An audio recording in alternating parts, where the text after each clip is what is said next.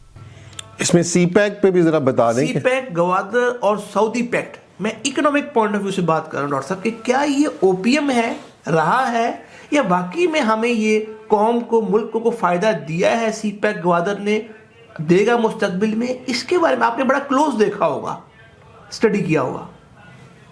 ملکوں کے درمیان میں کہا جاتا ہے کہ وہ یہ محبت یا دشمنی کے جو رشتے ہیں یہ انسانی رشتے ہیں، یہ ملکوں کے درمیان میں نہیں ہوتے. میں نہیں سمجھتا ہوں کہ چین اور پاکستان کے درمیان میں محبت یا دشمنی کا رشتہ ہے.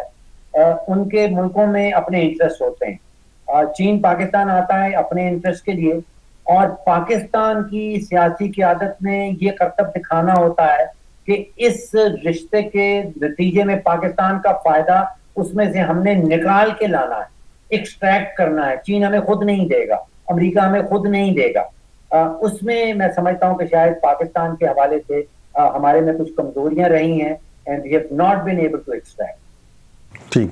اچھا ڈاکٹر صاحب، آخر پہ ہم جس فورم سے آپ سے مخاطب ہیں، یہ علی گڑھ انسٹیٹیوٹ آف پولیٹیکل لیڈرشپ، اور ہم نے یہ اس لیے اس کو اسٹیبلش کیا کہ ہمیں تھوڑا سا، میں بھی ہسٹری کا اسٹوڈنٹ ہوں، تو دیکھا یہ گیا ہے کہ دنیا کی جو تاریخ ہے، جدید تاریخ خاص طور پہ، یہاں پہ دنیا چینج ہوئی اور ہیومن رائٹس اور عوام کو ایک رائٹس ملے، ترقی کا دور آیا، ویسٹرن کنٹریز نے ڈیولپ کیا. وہاں پہ جہاں عوام نے اپنے رائٹس کو پہچانا، اپنے رائٹس کو ایگزرٹ کیا، اپنے رائٹس ڈیمانڈ کیے، تو اشرافیہ جو تھی اس نے عوام کو بھی پھر کچھ ڈیلیور کرنا شروع کیا، اور پھر ایک مڈل کلاسز سے لیڈرشپ بھی، جو ویسٹ کی اس وقت زیادہ تر پولیٹیکل لیڈرشپ ہوتی ہے، آپ بھی جانتے ہیں، اور ایون چائنا کی بھی جو پولیٹیکل لیڈرشپ ہے وہ زیادہ تر مڈل کلاسز سے ہے اور ورکنگ کلاس سے ہے. تو ہم یہی ایک فورم لے کے کوششیں کر رہے ہیں، کیونکہ ہمیں یہ نظر آتا ہے کہ جب تک عوام خود نہیں اٹھے گی اور اپنے اشرافیہ کے اوپر اپنا پریشر ایگزرٹ نہیں کرے گی، جو اس نے نہیں کیا پچھلے 78 سال میں پاکستان بننے کے بعد، جس کی وجہ سے آج ملک اس سٹیج پہ پہنچا کہ ہم سارے ایجوکیشن کے سٹیٹس میں، پاپولیشن گروتھ میں، ہیلتھ میں، سارے انڈیکس ہمارے ہیومن ڈیولپمنٹ کے بڑے لو ہیں.